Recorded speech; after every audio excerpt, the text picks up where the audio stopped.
tell us about what it was like in college using video. What was the key things that you guys, as wide receivers, always looked at?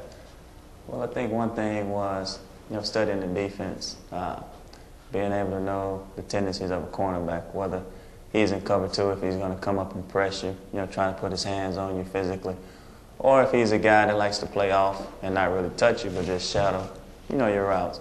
So studying film, we learn the tendencies of other guys, and that makes us that much more quicker.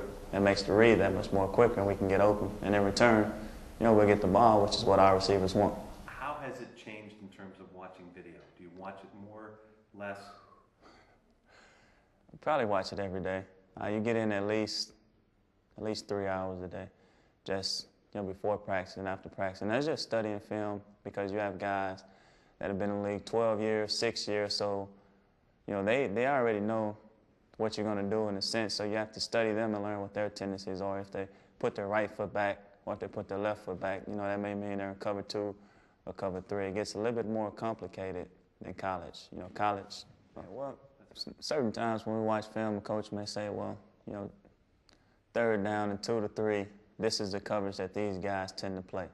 It's either going to be cover one, cover two, cover three, and these are the tendencies that you look for on film to give away cover two or cover three, because those guys are trying to disguise their coverages so you can't read them. And that's where the confusion come in for rookies or rookie quarterbacks, not being able to read past the disguise. So the more film you watch and the more you can see it visually, that helps you learn the tendencies, and you won't be as confused, and you get to play. How many passes do you think you've caught over the years?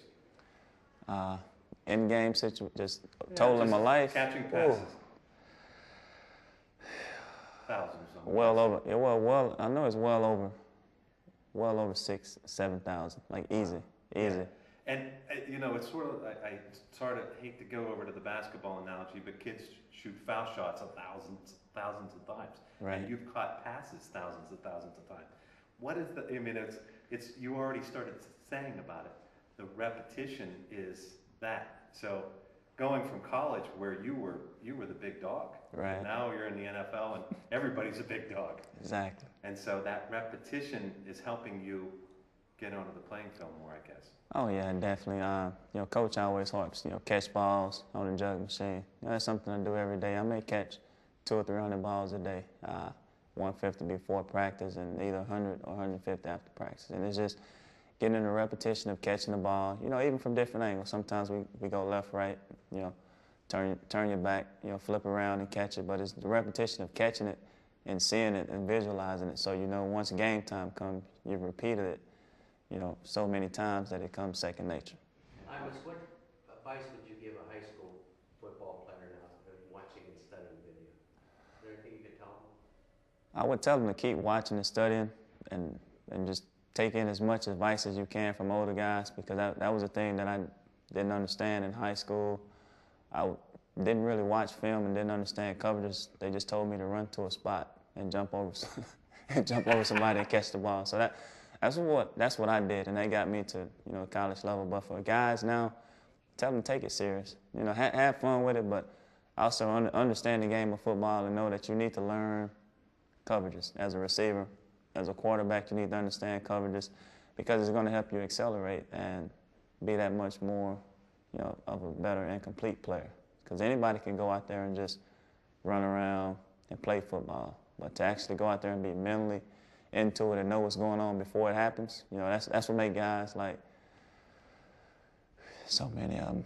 Hines Ward, perfect example. He came off the ball, and if it hadn't been me, I probably would have gotten in trouble.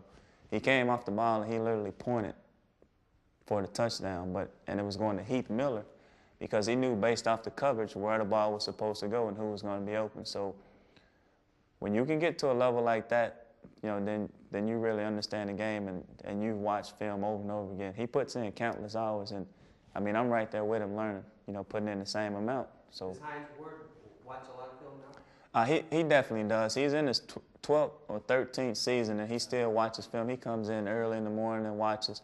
After practice, he watches, and he's the one, him and my other coach, Coach Rand, they're the ones that helped me really understand what watching film really was about and what it really does. Because I understood to a certain extent in college, but I didn't understand how important it was, you know, until I got to the professional level and had a guy like Hines that's been around for a while to actually point out, like, okay, if this linebacker, you know, drops back 5 yards, then that's Tampa 2. You know, you don't even have to see any other coverage. You just know it's Tampa 2. So knowing what to look for on film, it's definitely been a big plus for me, definitely.